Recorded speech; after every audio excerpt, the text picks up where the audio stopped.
কি গো, কি করছো তুমি? এই তো রান্না করছি। রান্না শেষ হয়নি এখনো? না, রান্না শেষ হয়নি তো। এত দেরি, 10টা বেজে গেছে প্রায়। 10টা বেজে গেছে। হ্যাঁ। তো আজ আমার শরীরটাও ভালো নেই, তার জন্য বোধহয় এই জন্য রান্না করলাম, স্নান করলাম, পুজো দিয়ে আসলাম। তো এখন আমি তোমার ভাতটাও দিয়ে দেবো। আজকে কি রান্না করেছো? আজ বেশি কিছু রান্না করিনি, তোমার জন্য নিরামিষ সবজি করেছি। আর উস্তে সিদ্ধ দিয়েছি, আর ডাল করেছি, আর বকফুলের বড়া করেছি। তোমার আছে সোয়াবিনের সবজি আছে, হবে তো? তাহলে তো অনেক হয়েছে, এত তরকারি সকালবেলা প্রয়োজন নেই তো। কিন্তু আজ কিন্তু তোমার স্যালাড নেই, কিন্তু করতে আচ্ছা, পারি না। হবে না, আজকে যে প্রতিদিন লাগবে না।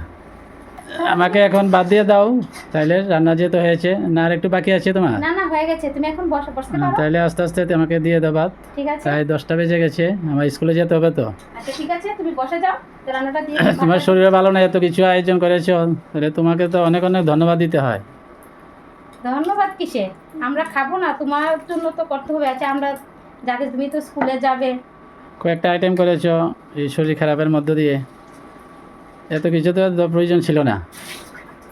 আরও কিছু কম করলে পারতে সকালবেলা মোটামুটি। যেগুলি করেছি, তোমার মেয়ে তো নিরামিষ সবজি খাবে না, ছেলে তো বাড়িতে নেই, তো ভাবছি ওর জন্য মুরগির ডিম আছে, ডিম সেদ্ধ করে দেবো বা মামলেট করে দেবো। আর তোমার জন্য হয়ে গেলে হবে। হবে হবে, আমারও হবে, আমার এত কিছু প্রয়োজন নেই সকালবেলা।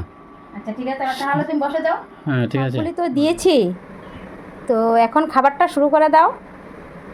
হ্যাঁ ঠিক আছে, তুমি তো দিয়েছো। তো এই হলো কি, এটা হলো উচ্ছে সিদ্ধ, খুব ভালো উপকার। কারণ সেদ্ধ পুরা যদি খাই, এতে শরীরে কোনো ক্ষতি হয় না। এগুলো সোয়াবিনের তরকারি দেখা যাচ্ছে, তাই না? সোয়াবিন আলু দিয়ে তরকারি। আলু তো আমি খাবো না। আলু না, এগুলো হলো কোয়াশ। ও, কুয়াশা আছে এখানে না? তাহলে সোয়াবিন দিয়ে কুয়াশা না আছে, এটাও আমাদের জন্য পারফেক্ট। তারপরে এটা কি সবজি, বিভিন্ন আইটেমের সবজি না? ও, এটা তো ভালো হয়েছে। কিন্তু ভাজি দিয়েছে কেন? ভাজি ভাবলাম যে বাড়ির বকফুল এখনো ফুটছে, তার জন্য বাড়ির বকফুল দিয়ে আমি তোমাকে বড়া করে দিয়েছি। কেন, তুমি খেলে কি অসুবিধা হবে? অসুবিধা হবে বলতে, ভাজি পুরা তো কম খাওয়া ভালো। এটা তো তেলের জিনিস, শরীরের পক্ষে ক্ষতি হতে পারে। তাহলে আমাকে একটি দিয়ে বাকি দুইটা নিয়ে যাও। ঠিক আছে, বেশি খাবো না। কেননা আজ তো আমি তোমার স্যালাড করিনি, তার জন্য এতগুলি দিয়েছি। ভাজিটা দিয়েছি স্যালাডের বদলে। স্যালাড নেই না? আচ্ছা চলবে, মাঝে মাঝে গ্যাপ হলে কিছু হবে না। আর এখানে ডাল দিয়েছি, দেখেছো? দিতে হবে তার তো কোনো নেই। আজ ডালও আছে, এখানে সব কিছু আইটেম আছে। প্রোটিন আছে, সোয়াবিন যেমন প্রোটিন জাতীয় খাবার, ডাল প্রোটিন জাতীয় খাবার, শাকসবজি ভিটামিন এবং খনিজ লবণ পাওয়া যায়, সেদ্ধ এটাও ভিটামিন পাওয়া যায়। তাহলে সবটি সাফিসিয়েন্ট উপকারী আমাদের দেওয়ার জন্য। তাহলে আমি খাওয়া শুরু করি তাইলে? হ্যাঁ, তাহলে শুরু করে দাও। তাহলে যে একটা বরাত দুইটা নিয়ে যাও, কোথায় রাখবো? শুধু একটি করে রাখি, তুমি নিয়ে যাও।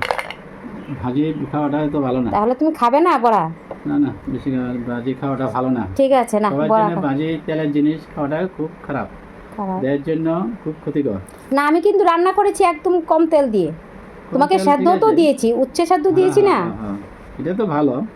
এবং ডায়াবেটিস রোগীদের জন্য উচ্ছে বা তিতা করলা সিদ্ধ খুব ভালো উপকার পাওয়া যায়। ডায়াবেটিস নিয়ন্ত্রণ করতে এটি একটি ভালো ভূমিকা আছে, উচ্ছে সিদ্ধ। তাহলে আমি শুরু করি। হ্যাঁ ঠিক আছে, তবে তো তুমি স্কুলে যাবে। আমাদের স্কুলে 10টা 5 বেজে গেছে, আমি শুরু করি তাহলে। ঠিক আছে।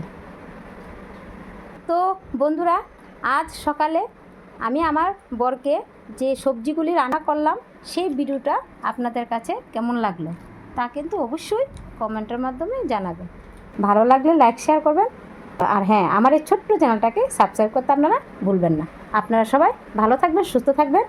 আবার দেখা হচ্ছে নেক্সট ভিডিওতে। ততক্ষণের জন্য বাই।